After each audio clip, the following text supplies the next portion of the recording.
Ahora me alegro de mis padecimientos por vosotros.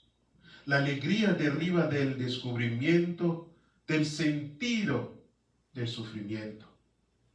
Tal descubrimiento, aunque participe en él de modo personalismo, Pablo de Tarso, que escribe estas palabras, es a la vez válido para los demás. El apóstol comunica el propio descubrimiento y goza para todos aquellos a quienes puede ayudar, como le ayudó a él mismo a penetrar en el sentido salvífico del sufrimiento. Entonces, vamos a caminar con Pablo y con fe escuchamos la palabra de Juan Pablo II.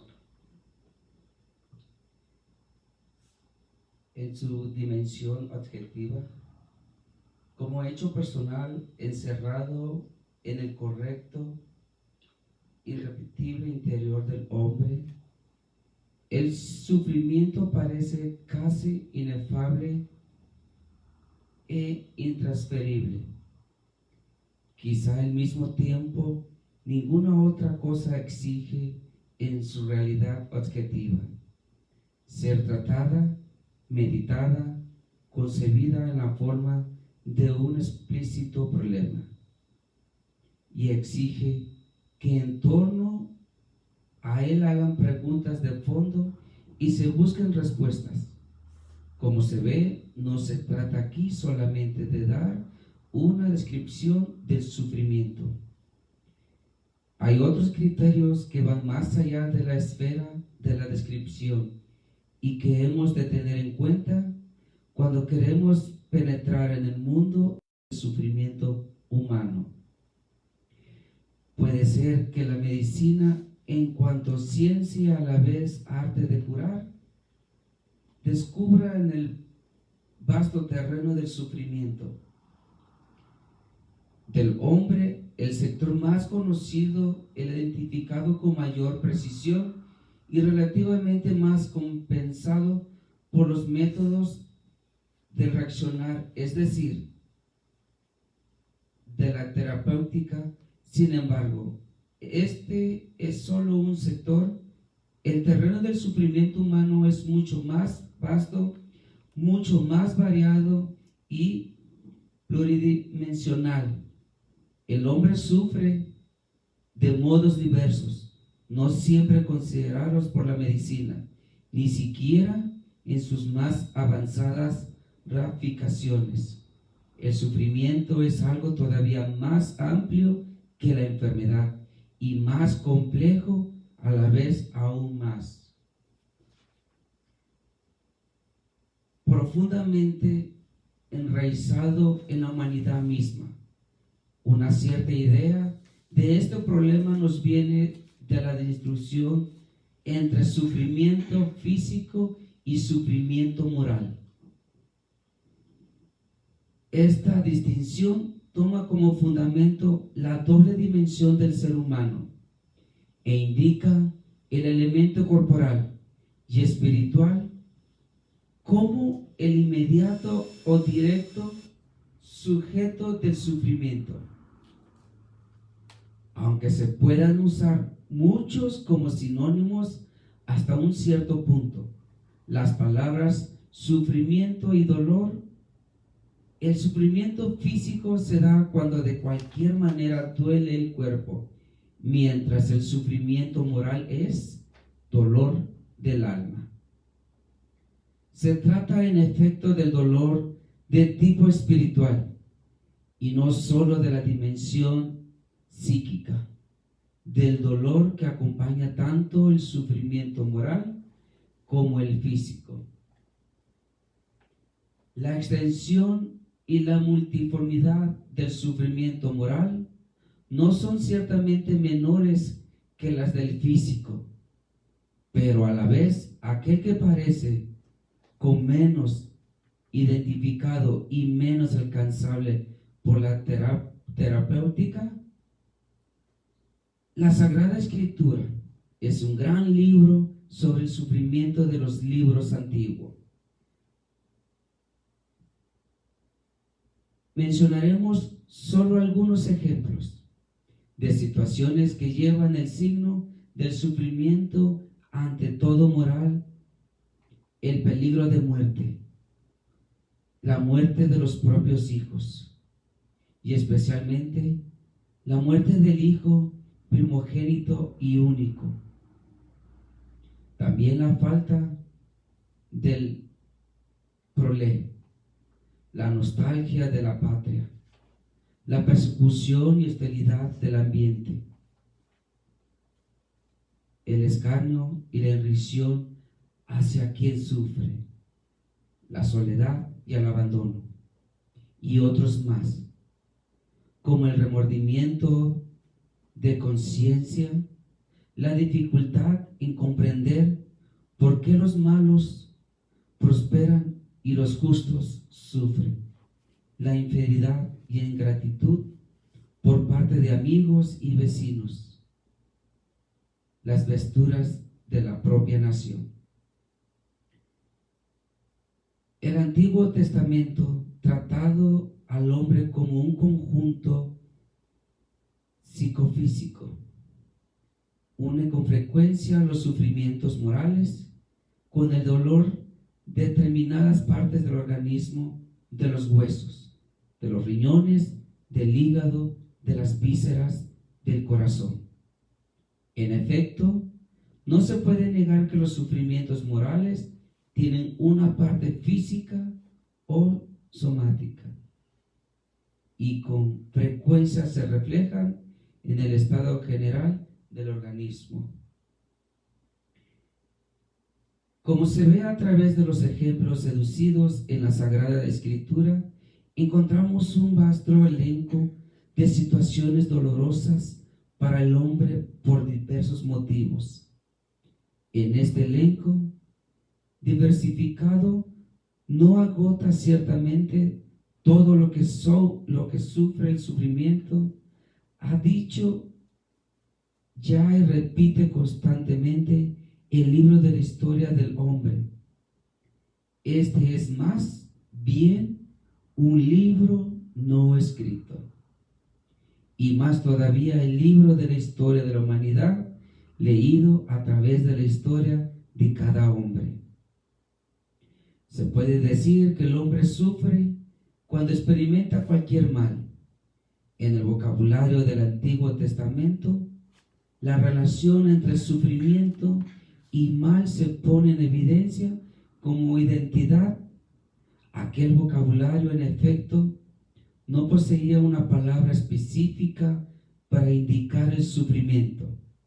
Por ello, definía como mal todo aquello que era sufrimiento. Solamente la lengua griega y con ella del Nuevo Testamento, las versiones griegas del Antiguo, se sirve del verbo estoy afectando por un experimento, una sensación, sufro, y gracias al sufrimiento no es directamente identificable con el mal objetivo, sino que expresa una situación en la que el hombre prueba el mal y probándolo se hace sujeto de sufrimiento.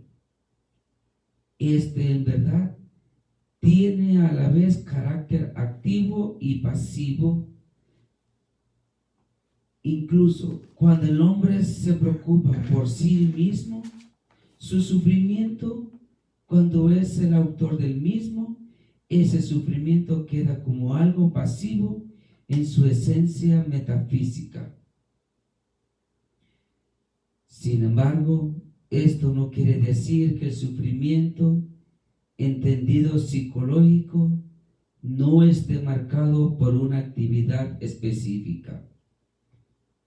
Esta es efectivamente aquella múltiple y subjetivamente diferenciada activa del dolor, de tristeza, de desilusión, de abatimiento o hasta descripción según la intensidad del sufrimiento, de su profundidad o indirectamente según toda la estructura del sujeto que sufre y de su específica sensibilidad. Dentro de lo que constituye la forma psicológica del sufrimiento, se halla siempre una experiencia del mal a causa del dolor. El hombre sufre, así pues la realidad del sufrimiento pone a una pregunta sobre la esencia del mal. ¿Qué es el mal? Esta pregunta parece inseparable en cierto sentido del tema del sufrimiento.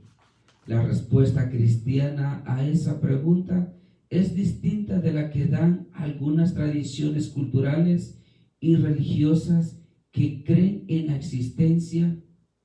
Es un mal del cual hay que liberarse. El cristianismo proclama el esencial bien de la existencia y el bien de lo que existe. Profesa la bondad del Creador y proclama el bien de las Escrituras. El hombre sufre a causa del mal, que es una cierta falta de limitación o distorsión del bien. Se podría decir que el hombre sufre a causa de un bien de que él no participa, del cual es un cierto modo excluido, o de que él mismo se ha privado. Sufre en particular cuando debería tener parte en circunstancias normales en este bien y no lo tiene.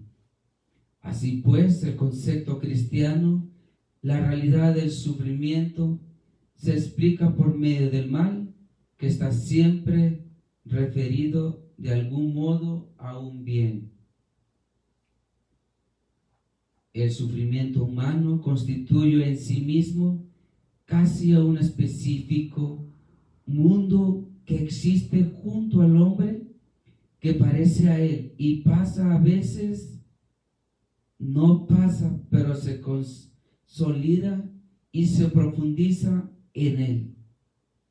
Este mundo del sufrimiento dividido en muchos y muchos números sujetos existe casi en la dispersión.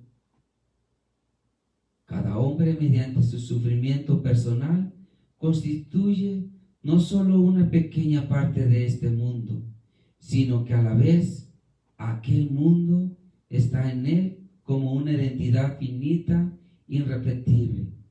Unidad a ello está, sin embargo, la dimensión interpersonal y social. El mundo del sufrimiento posee como una cierta compatibilidad propia. Los hombres que sufren se hacen semejantes entre sí a través de la analogía de la situación, la prueba del destino o mediante la necesidad de comprensión y atenciones, quizá sobre todo mediante la persistente pregunta acerca del sentido de la situación. Por ello, aunque el mundo del sufrimiento exista la dispersión, al mismo tiempo contiene en sí un singular desafío a la comunión y a la solidaridad.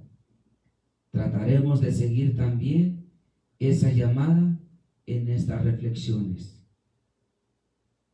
Pensando en el mundo del sufrimiento en su sentido personal y a la vez colectivo, no es posible finalmente dejar de notar que tal mundo en algunos periodos de tiempo y algunos espacios de la existencia humana parece que se hace particularmente denso. Esto sucede, por ejemplo, en casos de calamidades naturales, de epidemias, de catástrofes y cataclismos o diversos flagelos sociales. Pensemos, por ejemplo, en el caso de una mala cosecha y como consecuencia del mismo o de otras diversas causas en el drama del hombre. Pensemos finalmente en la guerra. Habló de ella de modo especial. Habla de las dos últimas guerras mundiales, de las que la segunda ha traído consigo un cúmulo todavía mayor, muerte a un pesado acervo de sufrimientos humanos. A su vez, la segunda mitad de nuestro siglo, como en proporción en los errores y transgresiones de nuestra civilización contemporánea, lleva sí una inmensa tan horrible de guerra nuclear, que no podemos pensar en este periodo sino en términos de un incomparable acumularse de sufrimientos hasta llegar a la posible autodestrucción de la humanidad. De esta manera es mundo de sufrimiento.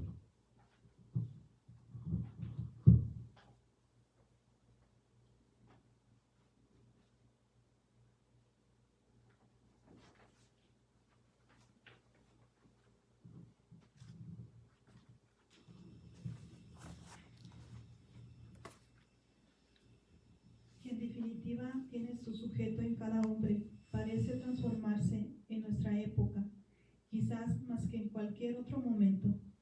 En un particular, sufrimiento del mundo que ha sido transformado, como nunca antes, por el progreso realizado por el hombre y que a la vez está en peligro más que nunca, a causa de los errores y culpas del hombre. A la búsqueda de una respuesta a la pregunta sobre el sentido del sufrimiento.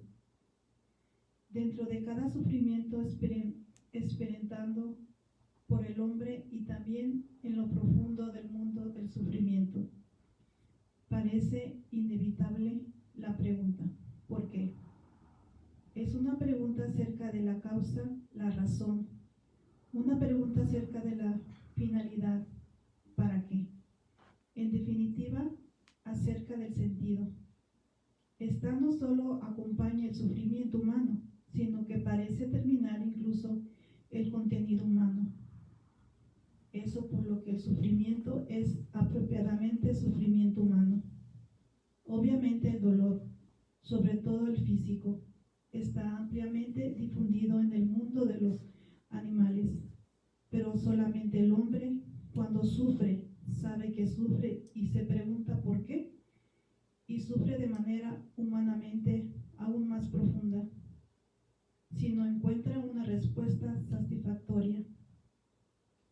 Esta es una pregunta difícil, como lo es otra, muy afín, es decir, la que se refiere al mal. ¿Por qué el mal?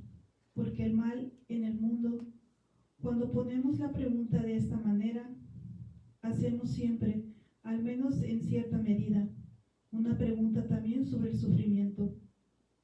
Ambas preguntas son difíciles cuando los hace el hombre al hombre, los hombres a los hombres, como también cuando el hombre las hace a Dios.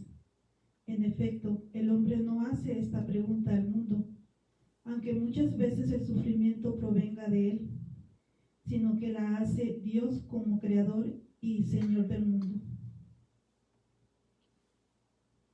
Y es bien sabido que en la línea de esta pregunta se llega no solo a múltiples frustraciones y conflictos en la relación del hombre con Dios, sino que sucede incluso que se llega a la negación misma de Dios.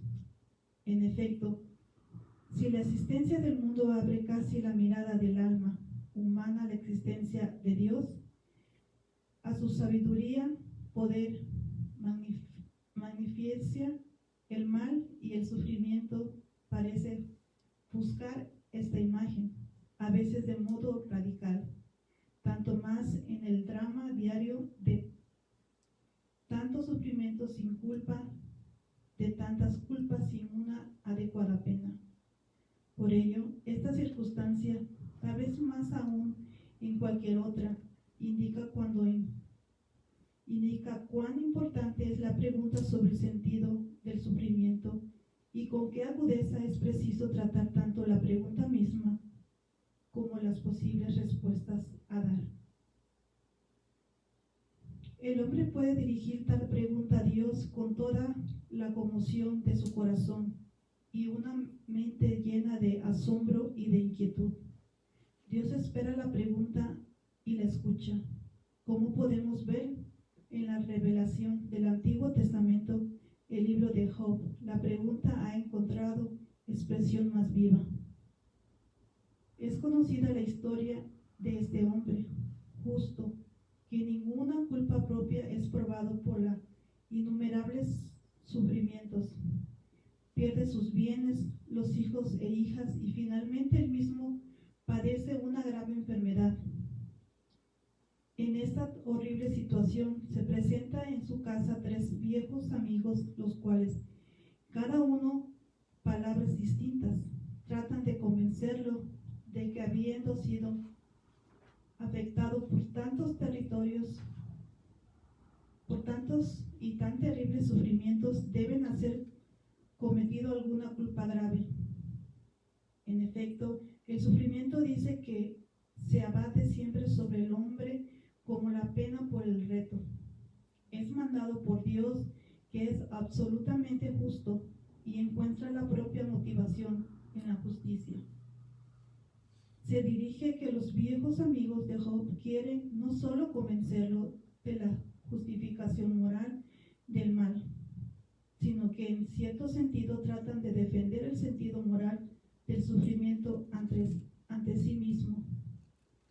El sufrimiento para ellos puede tener sentido exclusivamente como pena por el pecado y por lo tanto solo en el campo de la justicia de Dios, que paga bien con bien y mal con mal.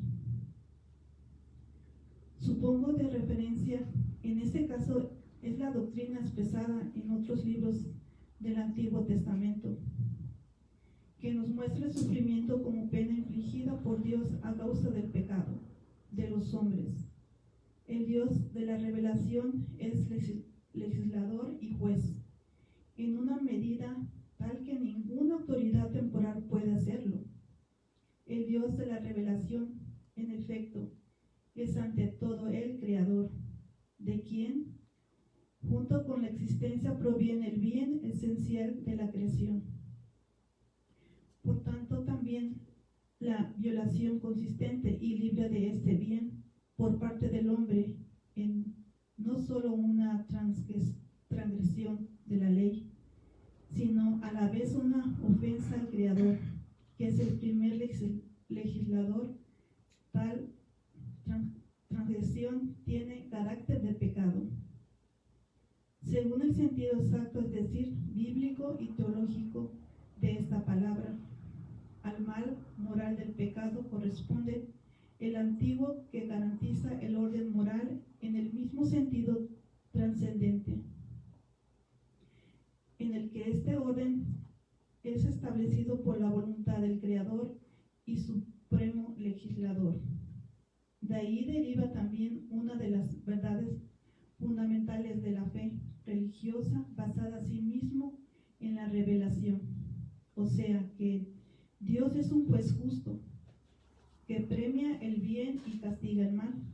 Señor, eres justo en cuanto has hecho con nosotros, y todas tus obras son verdad, y el recto tus caminos, y justos todos tus juicios, y has juzgado con justicia en todos tus juicios, en todo lo que has traído sobre nosotros. Con juicio justo has traído todos estos males a causa de nuestros pecados. En la opinión manifestada por los amigos de Job, se expresa con convicción que se encuentra también en la conciencia moral de la humanidad. El orden moral objetivo requiere una pena por la transgresión, por el pecado y por el relato. El sufrimiento parece, bajo este punto de vista, como un mal justificado. La convicción de quienes explican el sufrimiento como castigo del pecado hallan su apoyo en el orden de justicia y corresponde con la opinión expresada por unos de los amigos de Job. Por lo que siempre vi los que harán la iniquidad y siembran desvestura la cosechan. Job, sin embargo, contesta la verdad del principio que identifica el sufrimiento con el castigo del pecado y lo hace en base a su propia experiencia. En efecto, él es consciente de no haber merecido tal castigo, mas aún expone el bien que no ha hecho a lo largo de su vida. Al final, Dios mismo reprocha a los amigos de Job por sus acusaciones y reconoce que Job no es culpable. El suyo es el sufrimiento de un inocente. Debe ser aceptado como un ministerio que el hombre no puede comprender a fondo con su inteligencia. El libro de Job no desvirtúa las bases del orden moral trascendente, fundado en justicia como la propone toda la revelación de la antigua y en la nueva alianza.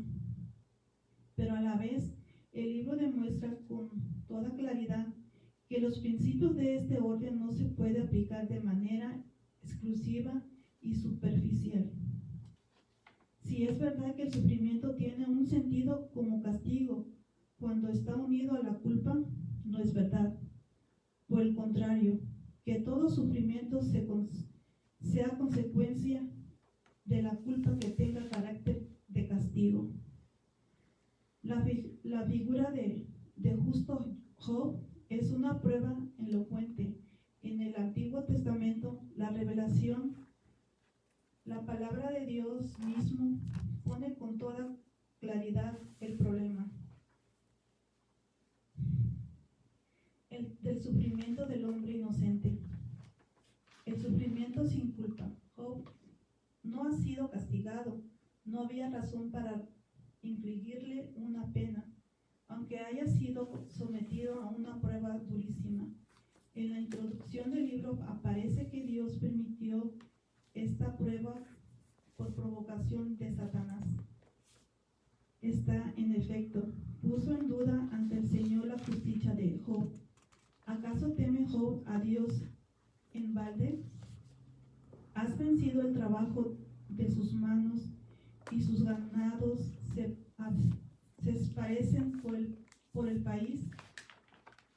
Pero existe en tu mano y tócalo en lo tuyo. Veremos.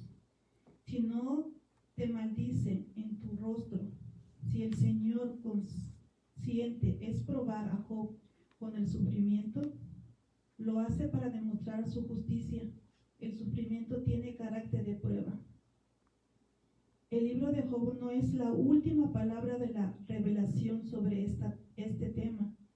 En cierto modo es un anuncio de la pasión de Cristo, pero ya en sí mismo es un argumento suficiente para que la respuesta a la pregunta sobre el sentido del sufrimiento no esté unida sin reservas del orden moral,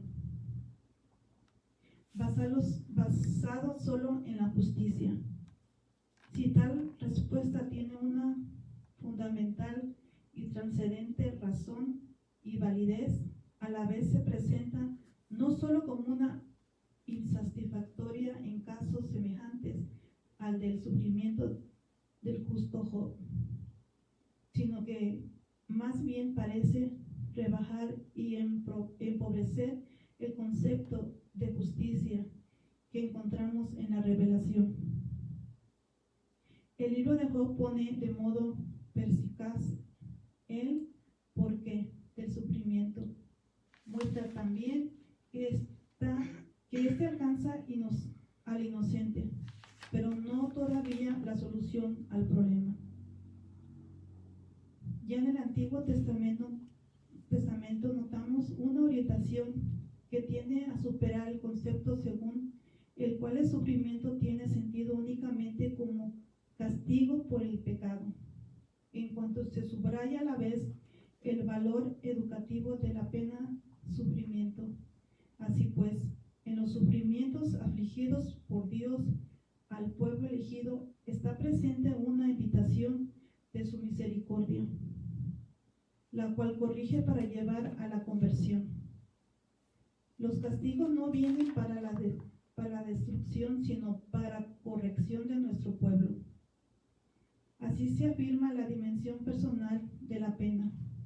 Según esta dimensión, la pena tiene sentido no solo porque sirve para pagar el mismo mal objetivo de la transgresión con otro mal, sino ante todo porque crea la posibilidad de reconstruir el bien en el mismo sujeto que sufre.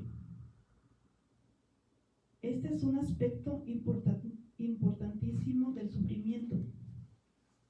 Está arraigado profundamente en toda la revelación de la antigua y sobre todo de la nueva alianza. El sufrimiento debe servir para conversión, es decir, para la reconstrucción del bien en el sujeto, que puede reconocer la misericordia divina en esta llamada a la penitencia.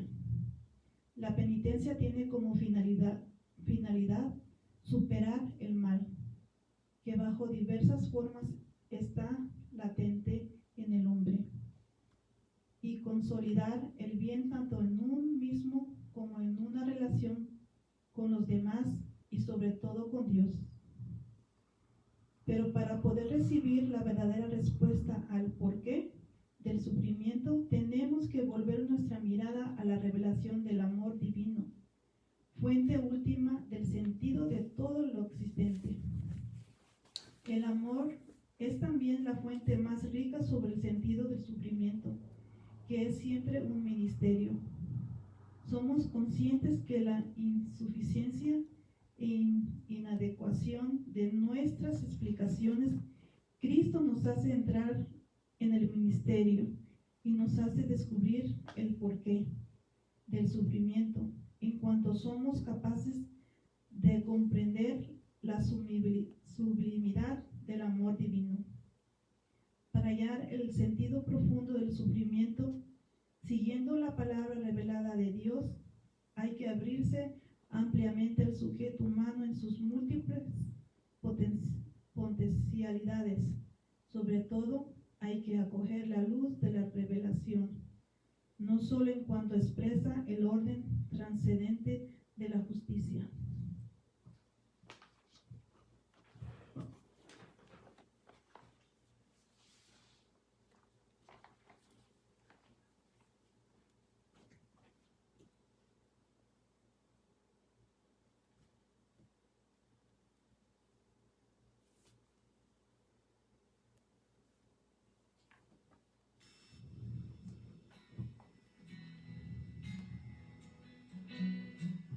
Corazón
siempre en todas las familias de nuestra grande familia de San Pablo, el mundo del sufrimiento humano. ¿Cuántos? El sufrimiento físico, el sufrimiento moral. ¿Cuánto que estamos sufriendo? Sí, los enfermos. Sí, los doctores, enfermeras, paramédicos, el gobierno, el mundo de sufrimiento humano.